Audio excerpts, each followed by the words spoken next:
રાજ્યમાં ધોરણ 10નું પરિણામ જાહેર થયું ત્યારે ગઢડા નૂતન કન્યા વિદ્યાલયના વિદ્યાર્થીની 98.28% સાથે ગઢડામાં પ્રથમ આવી છે. નૂતન કન્યા વિદ્યાલયનું 81.27% પરિણામ આવ્યું છે.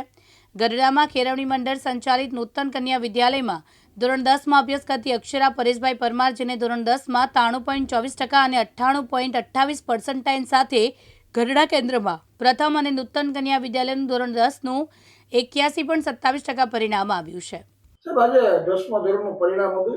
ખાસ તો જિલ્લાનું કેટલું પરિણામ આવ્યું, આપણે સ્કૂલનું કેટલું પરિણામ આવ્યું, શું કહેશો? સાહેબ, જિલ્લાનું પરિણામ 87% જેવું છે અને સતત મારા શાળાનું પરિણામ એ આ વર્ષે 81.27% જેટલું સરસ મજાનું પરિણામ આવ્યું છે. તમને સ્કૂલની જે વિદ્યાર્થીની છે કેન્દ્રમાં ચમકી છે, શું કહેશો? હા, મારી સ્કૂલની વિદ્યાર્થીની છે પરમાર અક્ષરા પરેશભાઈ, જેના 98.22% રેન્ક અને 93.28% સાથે એ ગઢડા કેન્દ્રની અંદર પ્રથમ નંબર મેળવી જાય છે.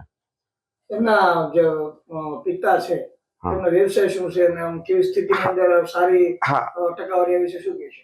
પરેશભાઈ છે એ કડિયા કામ કરે છે અને છૂટક કડિયા કામ કરે છે અને એમની દીકરી માટે ખૂબ અથાગ પરિશ્રમ કર્યા છે. જ્ઞાન સાધના યોજનાથી માંડીને અન્ય પરીક્ષામાં પણ એ ખૂબ સારી મહેનત કરી અને પ્રથમ નંબર મેળવે છે અને અન્ય લાભો પણ સરકારશ્રીના પરીક્ષાઓ આપીને મેળવે છે અને એમના મમ્મી પપ્પાનો પણ અથાગ પરિશ્રમ છે. અને અમારા શાળા પરિવાર, ખાસ કરીને અમારા ગણિત વિજ્ઞાનના શિક્ષકો અને અન્ય ભાષા શિક્ષકોનો ખૂબ સારી મહેનતથી અમે આવું સરસ મજાનું પરિણામ એ લઈ આવી શક્યા છીએ. સાહેબ, આપણા સ્કૂલની એક સામાન્ય પરિવારની વિદ્યાર્થીની કેન્દ્ર લેવલે ફર્સ્ટ આવી છે, સેન્ટ્રલ લેવલે, કેવું લાગે છે? સાહેબ, એટલા માટે કે સરસ મજાની વાત એક છે કે કઠોર પરિશ્રમને, સ્વામી વિવેકાનંદ કહેતા કઠોર પરિશ્રમને કોઈ વિકલ્પ નથી.